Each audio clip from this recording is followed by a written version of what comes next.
Conflitos a caminho de Moriá. Abraão passou por uma situação que demandava escolhas, e essas escolhas envolviam conflitos. Esses conflitos, Abraão tinha tudo para duvidar, para rejeitar e para desobedecer a Deus. Porém, ele escolheu obedecer a Deus. Esses conflitos, eles exigiram da alma, porque a alma é a sede das faculdades e aptidões humanas. E exige da alma uma resposta espiritual de fé. Foi o que Abraão fez. Ora, nós sabemos que Abraão, ele foi provado na medida quando Deus, no capítulo de número 22 do Gênesis, e versículo de número 1 e 2, quando Deus diz para Abraão: Abraão, pega o teu filho, teu único filho a quem tu amas, e vai-te à terra de Moriá e oferece ali um holocausto sobre uma das montanhas que eu te direi. Essa situação demandava de Abraão uma escolha. O primeiro conflito, porque eu quero discorrer aqui de 3 conflitos, e o primeiro conflito é o conflito eletivo, que diz respeito à escolha, à seleção. Abraão, ele tinha que escolher entre obedecer a Deus, sacrificando o filho, ou ele teria que não obedecer a Deus e proteger o seu filho, preservá-lo, para que não fosse entregue ao holocausto. Meus queridos, nós sabemos que Deus, ele não exige sacrifício humano. Essa situação, ela ocorreu para provar a fé de Abraão, como bem nós sabemos. Existem circunstâncias na nossa vida, situações que demandam conflitos para se escolher, para se pensar em resolver algo.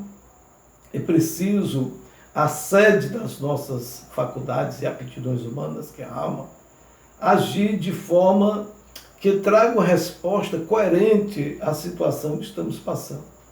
Pois nós sabemos que a alma, ela é constituída de intelecto, emoção e volição, que é a parte de ações do ser humano. E essas faculdades estão relacionadas nesses conflitos. Esse primeiro conflito, que é o conflito eletivo, é o conflito das escolhas. Abraão, ele tinha que fazer essa escolha, como eu falei. E Deus mostra para Abraão qual era a situação de Isaac para Abraão. Ou seja, Deus definiu Abraão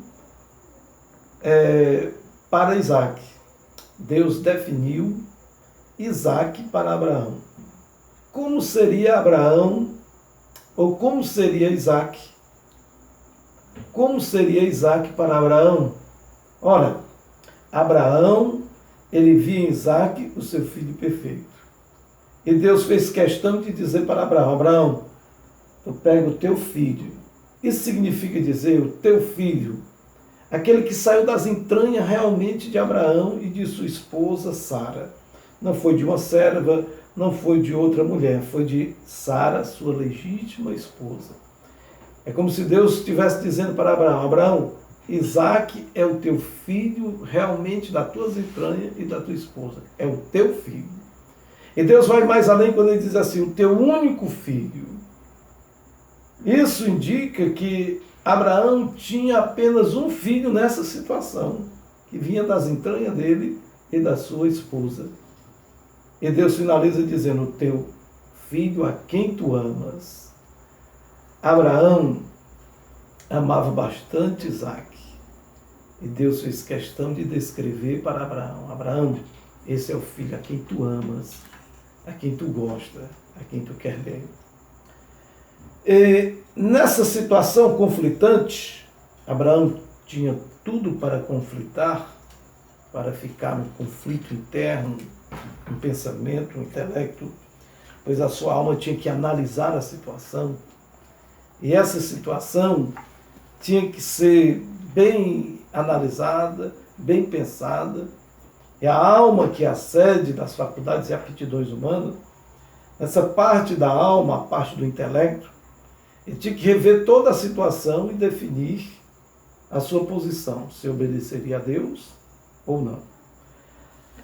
Existem situações na nossa vida conflitantes. Chega um ponto, um momento que nós buscamos a Deus, estamos dispostos a devotarmos todos os dias, o tempo, os nossos esforços para a obra do Senhor, para servir a Deus. E existem questões em que um parente ou um amigo mais próximo, ele quer impedir esse avanço espiritual que nós estamos se dedicando mais a Deus. Quando isso acontece, quando essa situação ocorre, nós devemos analisar o caso e, racionalmente, nosso entendimento deve escolher obedecer a Deus. O que eu quero dizer, você ser mais devoto, buscar mais ao Senhor, estar dedicado na obra do Senhor, sem nenhum impedimento, tanto familiar como fraternal. Pois Abraão, ele não foi impedido pelo amor que ele tinha pelo filho em obedecer a Deus. Ele resolveu obedecer a Deus. Existe essa situação. Se existir um momento, em determinada circunstância, que um parente teu, seja pai, filho, cônjuge, estiver colocando algum obstáculo para você se aproximar mais de Deus, você deve analisar a situação. A tua alma deve pensar, a parte racional deve raciocinar e levar a fé, e não desobedecer a Deus. Lucas, no capítulo de número 14, versículo 26, Deus, ele inspira o escritor que escreveu as palavras de Cristo, quando Jesus diz assim: se alguém deseja seguir-me e amar a seu pai, sua mãe, sua esposa, seus filhos, seus irmãos e até mesmo a sua própria vida, mais do que a mim, não pode ser meu discípulo. Parece radical, meu caro. Parece radical, minha amiga. Cristo Jesus orientando que o amor de mãe, o amor de pai, de qualquer parente, ele não pode ser superior a amar a Deus, a obedecer a Deus, a servir a Deus. Porque se assim for, nós não podemos ser discípulos do Senhor. Existem conflitos. Você tira um tempo, coloca um propósito de vida, eu vou servir mais ao Senhor. Eu vou me dedicar mais na leitura da palavra de Deus. Eu vou me dedicar mais aos trabalhos envolvendo a questão espiritual. E de repente, alguém da tua família quer te impedir de fazer isso.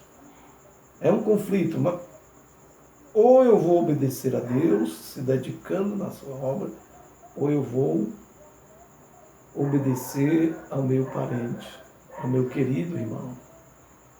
Sendo que é uma situação de conflito. Porém, você deve escolher obedecer a Deus. É racional, a primeiro momento, escolher o amor fraternal de um familiar. Então tudo bem, se for para ter conflitos, problemas entre os laços familiares, eu vou deixar de me dedicar mais às coisas de Deus, e pode-se chegar até um extremo.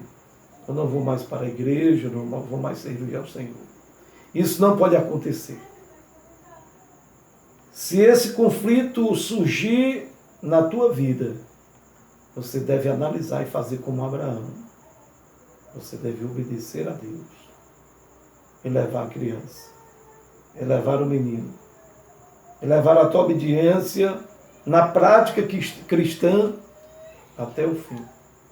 E Deus vai resolver a questão que porventura você passará, se assim você escolher.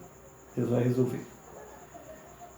Existem circunstâncias dessa maneira, mas nós devemos cumprir e servir ao Senhor. O segundo conflito que Abraão poderia passar, e ele não conflitou, pelo contrário, ele obedeceu realmente a Deus, é o conflito caritativo. Esse conflito, ele está relacionado ao amor. Surge a questão, a pergunta, como pode um Deus amoroso, um Deus bondoso, pedir um sacrifício humano? Ou melhor, querer que uma criança morra, ou que um pai morra. Esse é o conflito caritativo, conflito da bondade de Deus. Existem questões dessa maneira nos nossos dias, onde muitos, eles, com uma mente assim conflitante, preocupante, porque que Deus é tão bom, tão amoroso e permite o sofrimento humano. Permite que o ser humano, crianças morram recém-nascidas, fome, peste, toda sorte de males acontece na raça humana. Por que um Deus amoroso? Questões conflitantes. Conflito caritativo. Conflito da bondade humana, torna a repetir. Esse conflito, Abraão tinha tudo para conflitar, para desobedecer a Deus e obedecer às suas emoções. Pois nesse conflito, o que vai falar mais alto são as emoções do coração do homem. Uma parte das faculdades da alma são as emoções. E Abraão, quando ele foi impelido por Deus a sacrificar o seu filho, as suas emoções poderiam muito bem aflorar e ele rejeitar a obedecer a Deus e questionar: eu não posso sacrificar o meu filho, matar uma criança. Mas Abraão obedeceu, levou a criança em direção a Moriá. Embora você saiba muito bem o final da história, Deus não permitiu o sacrifício, era apenas para pôr à prova a Abraão e nos dar uma lição espiritual que hoje estamos vivenciando. Mas esses conflitos que eu falei agora há pouco, que as pessoas questionam, falam, por que o mal no mundo, por que tanta coisa ruim? É preciso dizer, meu caro, você que me ouve e que me assiste, é preciso dizer que Deus, quando Ele criou o ser humano, Ele colocou no ser humano livre-arbítrio. Livre, espontânea vontade o homem tem, ele tem a oportunidade e o atributo de fazer o que quer. Isso Deus o colocou no ser humano. Porque Deus, ele não quer uma adoração, um serviço como de escravo, obrigado. Pelo contrário, Deus, ele quer o meu coração, o teu coração, as nossas atitudes, as nossas ações, a nossa adoração voluntariamente. Deus, ele quer a nossa prática cristã voluntária. Eu quero ilustrar, me permite fazer a ilustração da seguinte maneira. Se você é pai, ou mãe, ou avô, e tem uma criança, um filhinho pequeno, e você coloca nos braços, no colo, e pergunta: meu filhinho, você ama o papai? E você com certeza tem um prazer de ouvir da sua voz e das suas ações com o rosto sereno e meio, dizendo: papai, eu te amo. Isso voluntariamente. Você tem um prazer de ouvir aquela criança voluntariamente se expressar assim que ama você. E eu tenho certeza que você não gosta e nem queria que aquela criança obedecesse ou amasse você, obrigado. Você com chicote, você com uma pressão para aquela criança, ou impondo a ela que dissesse a você que amasse. Você não queria. Você não queria também programar aquela criança para que num determinado tempo da vida, ou numa determinada fase da sua infância, ele chegasse para você, aquela criança chegasse para você e de repente, programado, já te amasse. E dissesse para você, traduzindo: eu te amo, meu pai. Eu te amo, minha irmã. De maneira nenhuma você queria isso. Assim foi Deus. Deus, quando estabeleceu, quando criou, quando programou o ser humano, ele o programou, não o fez, melhor dizendo, ele não programou, não o fez automático como uma máquina, como um robô programado para adorar a Deus. Não. Pelo contrário, torno a repetir, ele deu o atributo do livre-arbítrio. Deuteronômio capítulo 30, versículo 19, a palavra de Deus diz assim: eis que ponho diante de ti a bênção e a maldição. Deus, ele dá a possibilidade de escolha para o ser humano. Isso é fruto do livre-arbítrio. Assim como Deus fez os anjos. Deus, quando criou os anjos, a classe espiritual, ele também colocou o livre-arbítrio. O anjo, ele tem a livre, espontânea vontade para adorar a Deus, para servir a Deus. E Lúcifer escolheu desobedecer a Deus. E assim ele levou uma terça parte dos anjos, como está escrito em Apocalipse. Os demais anjos que perseveraram e que não desobedeceram a Deus, Deus os confirmou. E eles receberam o dom de obedecer a Deus eternamente. Por isso que não existe mais possibilidade de anjos se rebelarem. Porque depois da rebeldia de Lúcifer, Deus os confirmou, diz a palavra de Deus, os confirmou os anjos obedientes. E nessa confirmação, os anjos permanecem fiéis àqueles que não se rebelaram. E o inimigo de nossas almas, uma terça parte dos anjos, preferiu desobedecer a Deus. E assim entrou o mal no mundo. Porque se Deus deu a possibilidade do homem escolher o bem, necessariamente surge a questão do homem praticar o mal. Não que Deus criou o mal, mas Deus deu para o homem livre-arbítrio. Tudo isso eu quero lhe dizer do porquê existe o mal na raça humana no mundo. Primeiro porque você entendeu bem, Deus quer que o homem o adore voluntariamente. Foi o que aconteceu com Adão e Eva.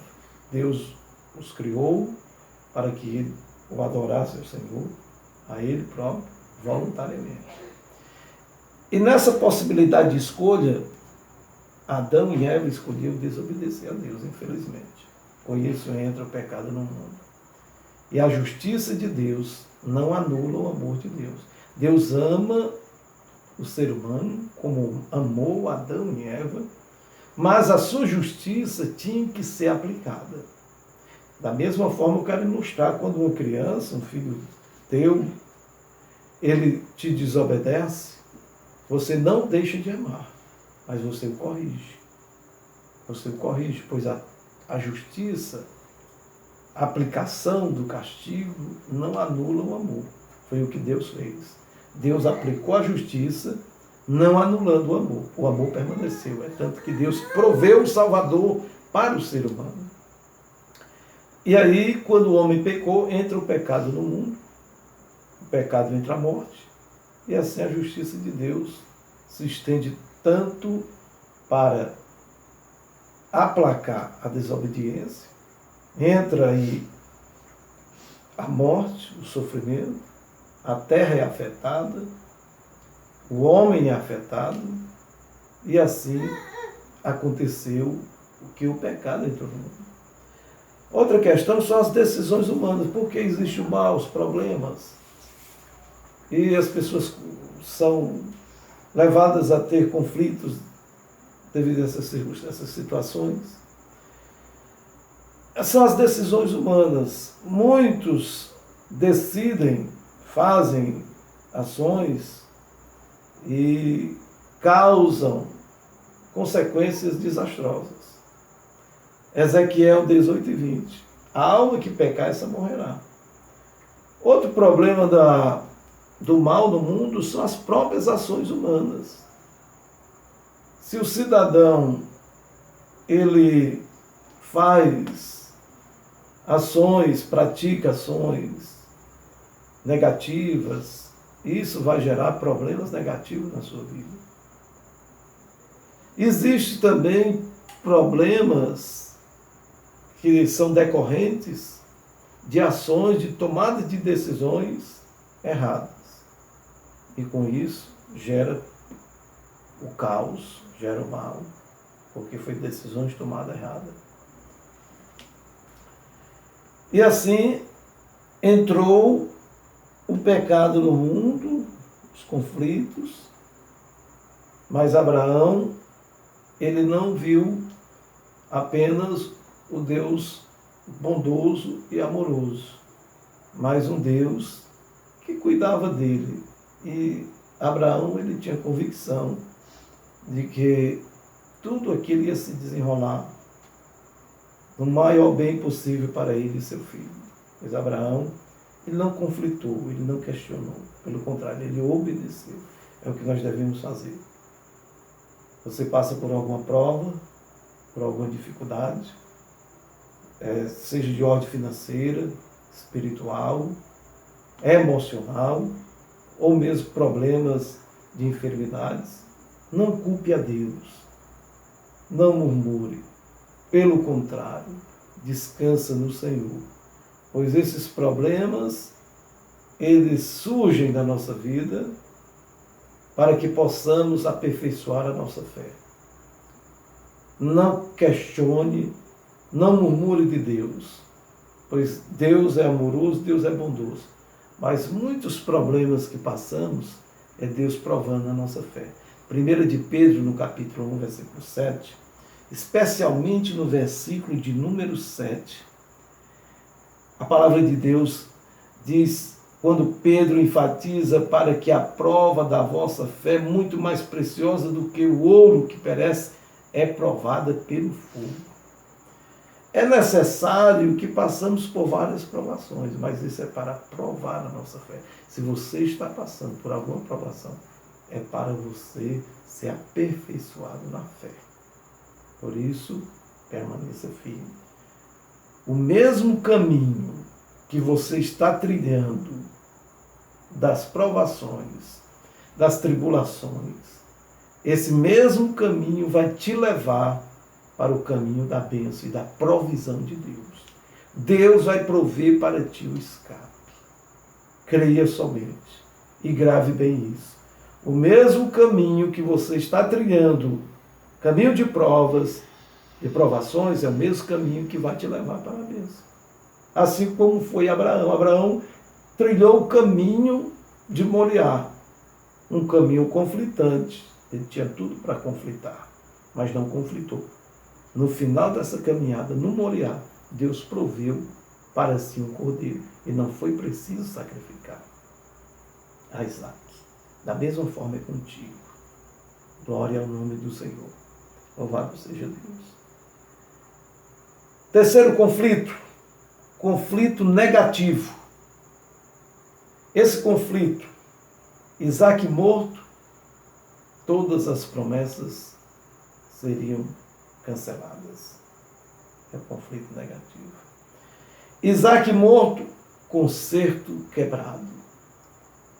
Isaac morto, isso para Abraão seria o fim de uma prole bem abastada, bem grande, que a promessa era de uma multidão de nações. Abraão seria pai. E o conflito era o conflito negativo. Abraão poderia muito bem conflitar no seu interior com Deus. Mas, meu Senhor, Isaac morto, isso significa dizer que eu não serei mais pai de uma grande nação? No capítulo de número 11 de Hebreus, versículo 17 e 18, esclarece muito bem a convicção que Abraão tinha nesse conflito.